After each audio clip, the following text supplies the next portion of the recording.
Capítulo 8. Quando se recuperou do choque inicial, Garcês viu-se envolvido pelo silêncio.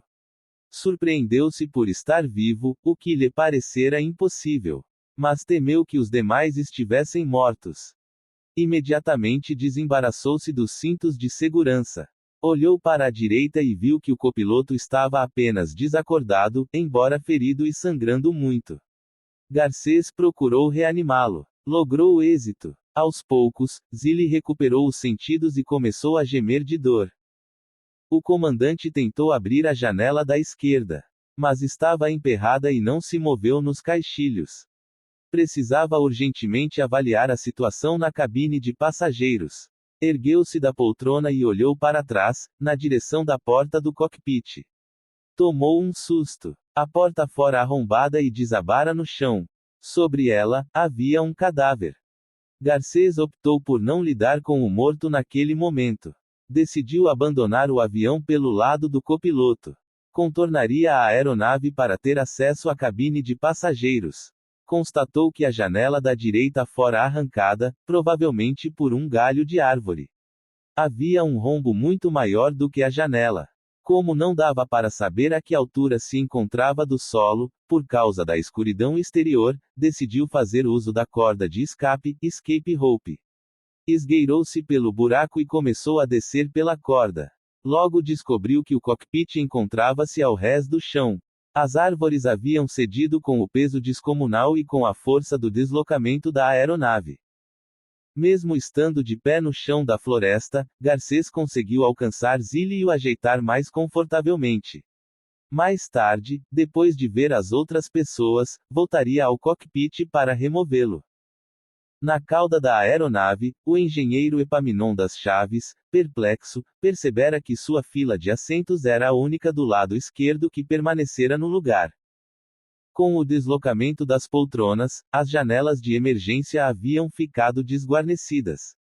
Paulo Altieri, de um lado, e Marcos Mutran, do outro, que haviam se responsabilizado por aquelas saídas, haviam sido lançados para a frente. Altieri encontrava-se preso às ferragens. Mutran, morto.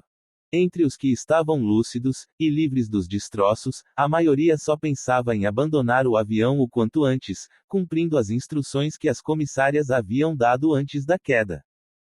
Desde o momento em que o avião parou completamente, a única preocupação de Marcionílio Pinheiro, ao constatar que sobrevivera à queda, fora saber se estava inteiro e em condições de andar, milagre que logo verificou e do qual se admirou muito. Seu instinto de sobrevivência lembrou-o do perigo de explosão. A única ideia que lhe passou pela cabeça foi a de pular fora do Boeing. Desvencilhou-se do cinto e correu para a cauda, onde já encontrou Epaminondas, Antônio Farias e José Gomes da Silva. Epaminondas saíra ileso do choque, Farias tinha a mão esquerda e o joelho direito machucados, o garimpeiro Gomes, o braço deslocado, a mão esquerda ferida e uma pancada nas costas. Os três tentavam escapar por ali.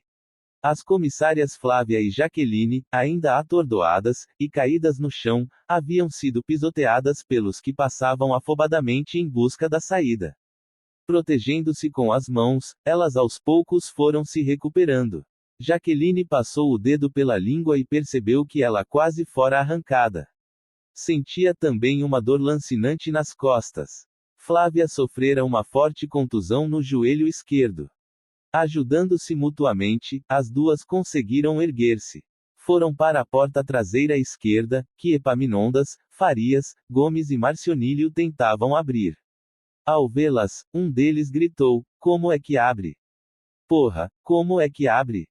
É só virar a alavanca no sentido da seta", gritou Jaqueline. No sentido da seta, repetiu, exalando uma golfada de sangue junto com as palavras. Mesmo girando a alavanca corretamente, foi difícil abrir a porta. Um galho de árvore a bloqueava parcialmente. Finalmente conseguiram. Os homens fugiram primeiro. Antes de pular, as duas aeromoças foram procurar suas lanternas, que haviam perdido no momento da queda.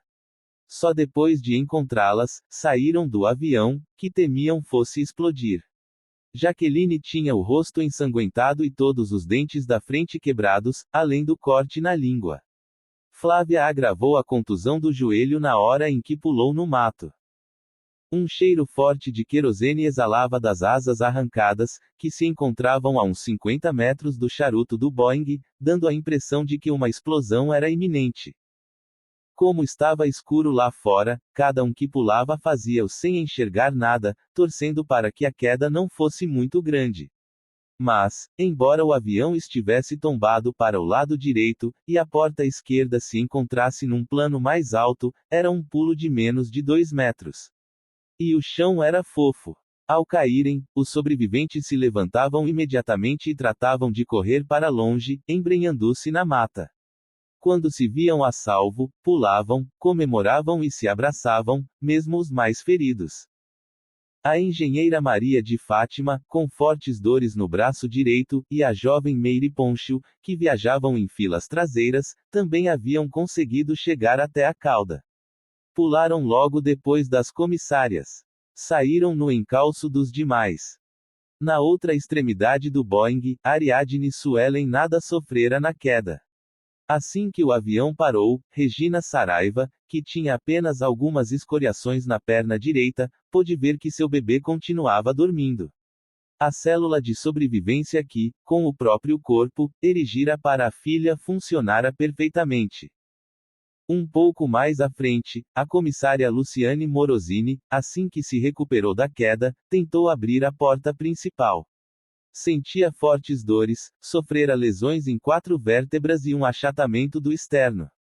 Respirava em ritmo acelerado, como um cachorro, compensando na frequência o que não aspirava em volume. No entanto, por mais que fizesse força, não conseguiu abrir a porta, encostada numa árvore. Do lado direito, a chefe de equipe Solange abrira a porta de comissaria e inflara o slider, escorrega de emergência.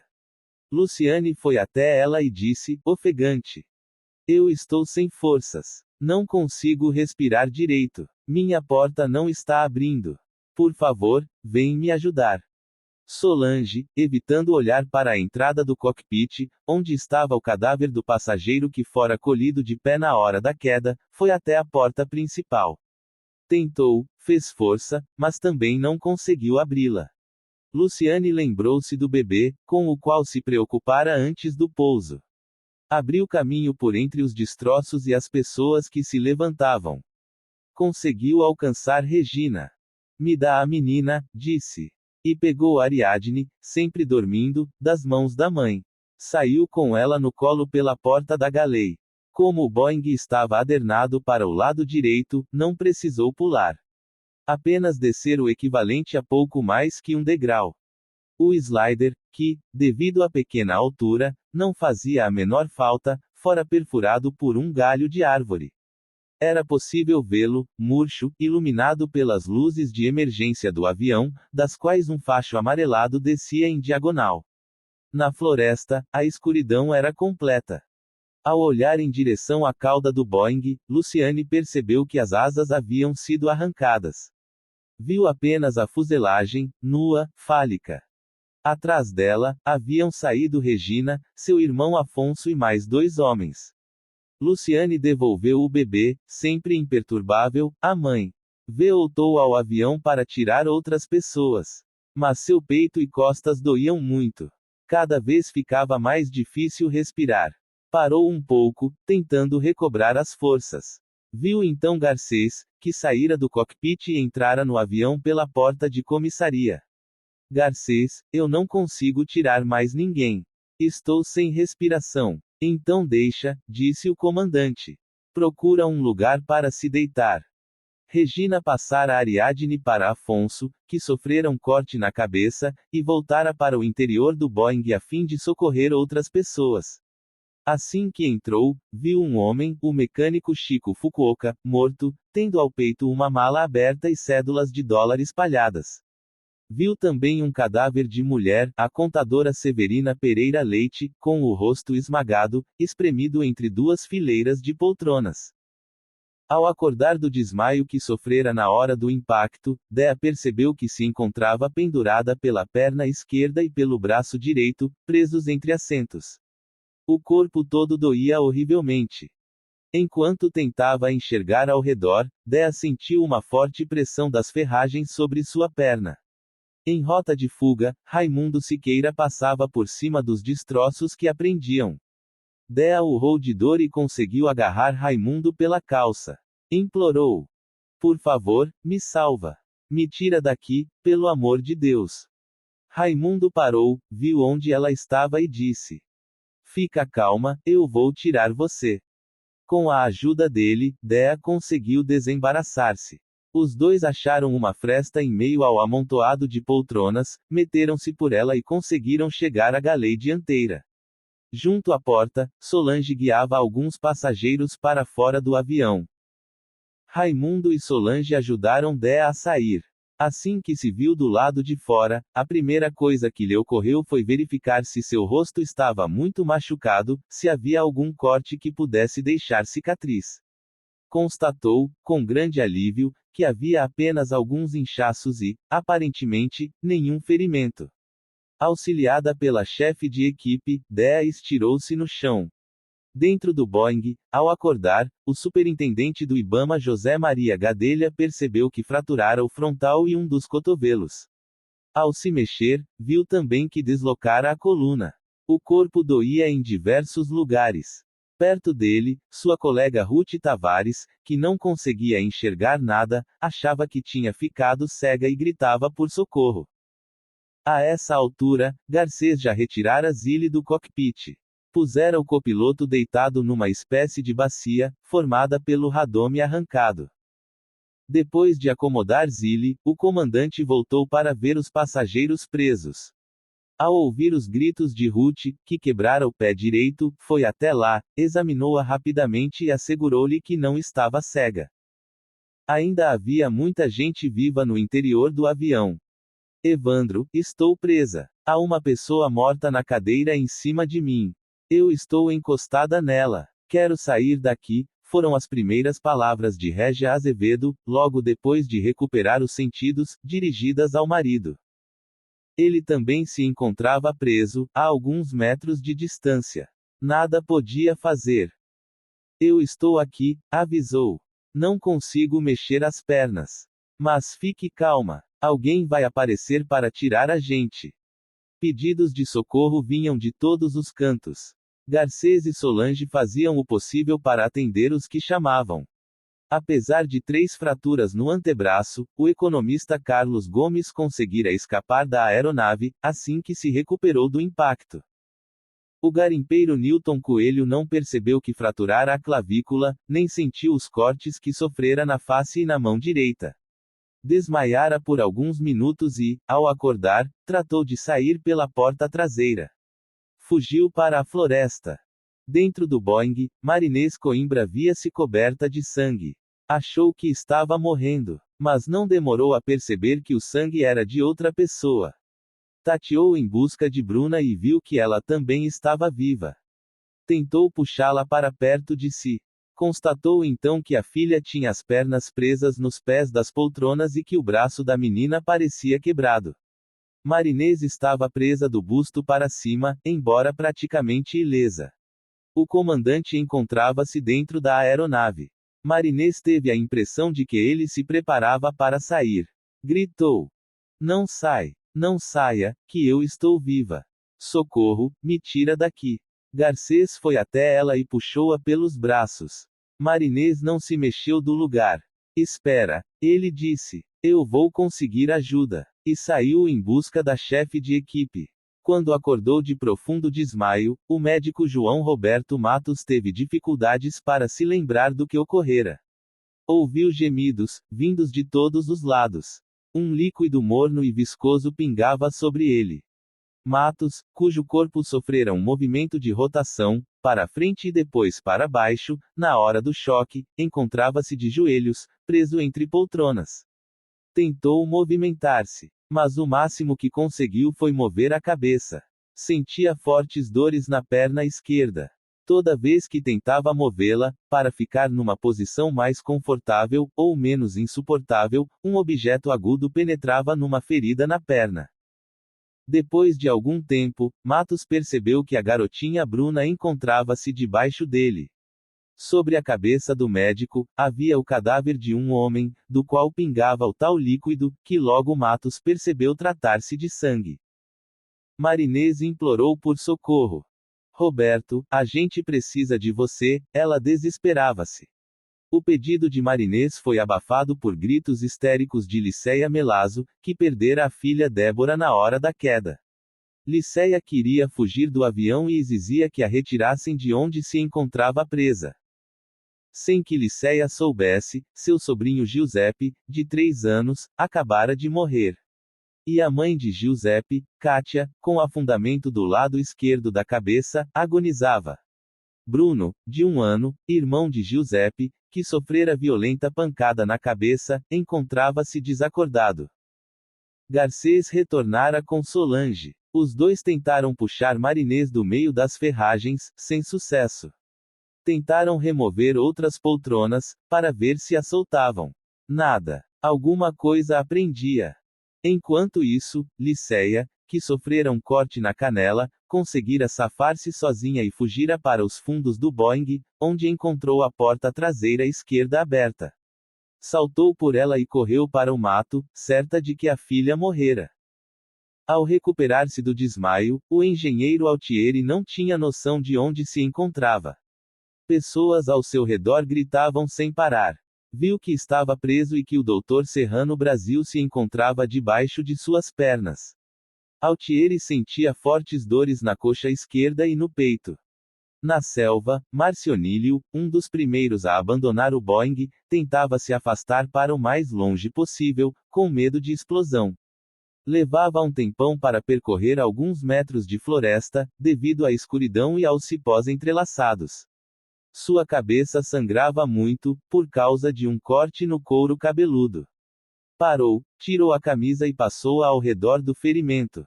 Quando retomou a caminhada, ouviu um grito de mulher. Espera aí. Marcionílio aguardou que ela viesse até ele. Era Liceia.